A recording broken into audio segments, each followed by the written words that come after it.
Selamat pagi, kita bertemu dalam acara Ku Perlu, kuliah pernikahan 10 menit, seri pernikahan. Berbeda dengan sebelum-sebelumnya, hari ini saya akan membahas topik nikah beda agama, bolehkah? Saudaraku, pada minggu yang lalu ada satu forum diskusi di dalam pemuda-pemuda gereja yang mempertanyakan pacaran dengan orang yang beragama lain bolehkah? Rupanya saat ini banyak kecenderungan pemuda-pemudi Kristiani berpacaran dengan mereka yang beragama lain yang bukan Kristen.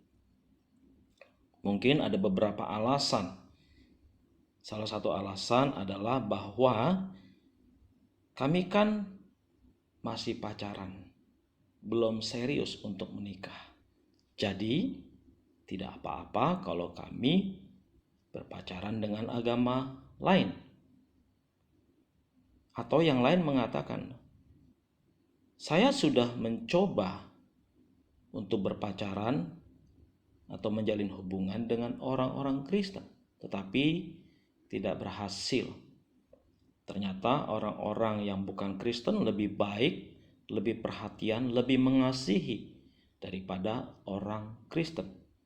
Atau ada pula yang mengatakan, ya siapa tahu kalau saya berpacaran dengan mereka yang beragama lain, satu saat mereka akan menjadi orang Kristen. Mereka mau percaya Tuhan Yesus. Apakah hal-hal demikian bisa diterima? Mari kita lihat ayat-ayat Alkitab tentang pernikahan.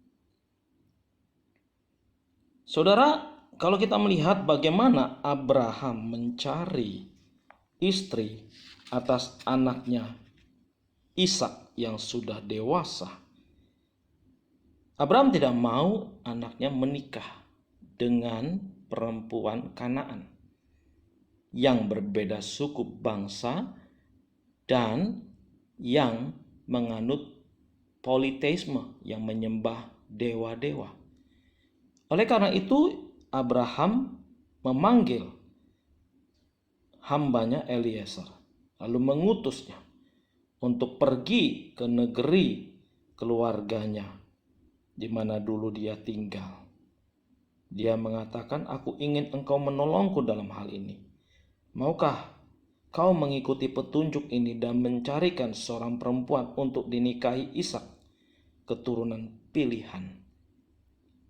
Abraham berdoa dan Eliezer diutus.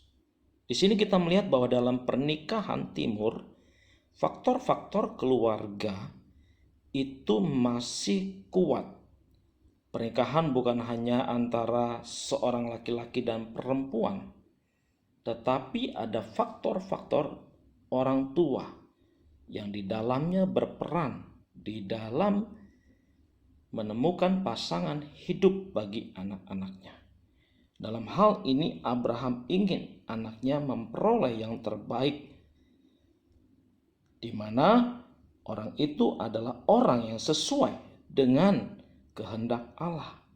Abraham berdoa untuk mendapatkan seorang menantu yang baik, pasangan bagi Ishak anaknya. Jadi di sini pernikahan adalah suatu komitmen untuk menjalankan kehendak Tuhan. Tidak sembarangan yang berbeda dengan kita, tetapi yang memiliki unsur-unsur kesamaan dengan kita. Termasuk di dalamnya adalah suku, budaya, dan juga agama. Hal yang berikutnya yang kita lihat di dalam Perjanjian Lama adalah jikalau terjadi pernikahan beda agama akan menimbulkan kejatuhan kita. Kita semakin jauh dari Tuhan.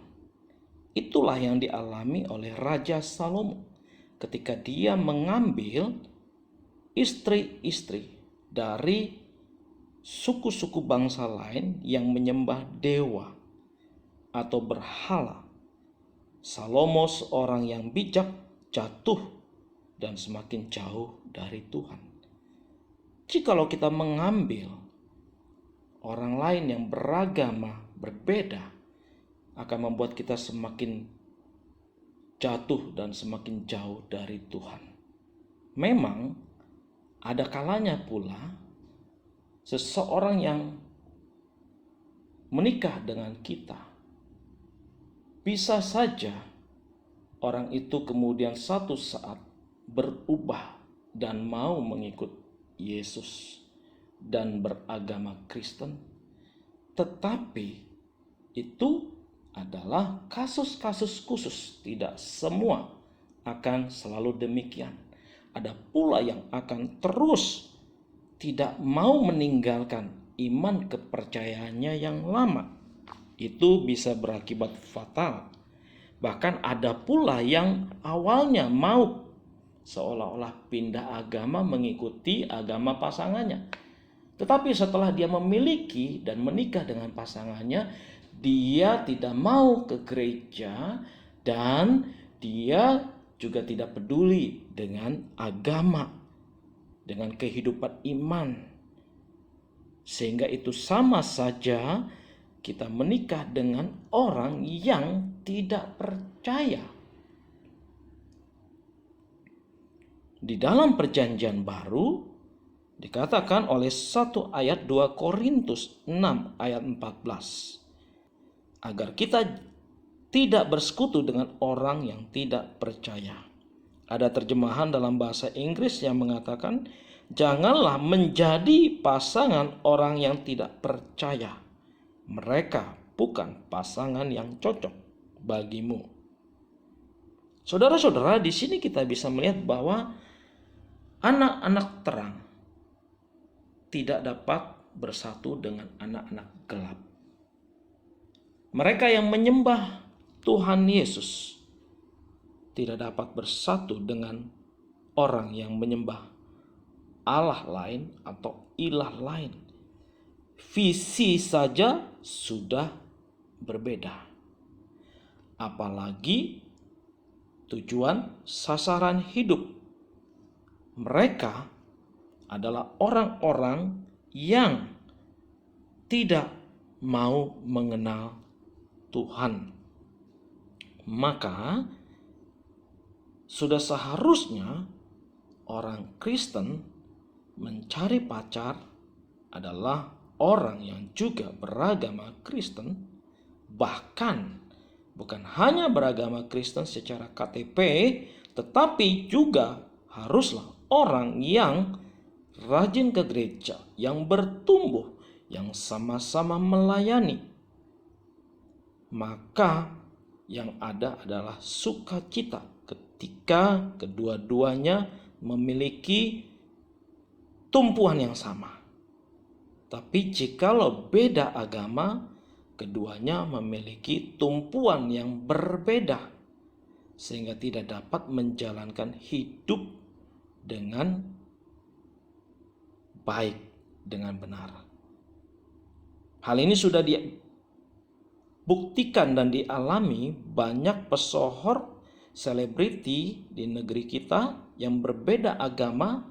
Semula tampaknya mereka bisa menjalaninya dengan baik. Namun ternyata pada akhir masa tua mereka harus berpisah. Yang bingung anaknya, ikut mamanya atau ikut papanya.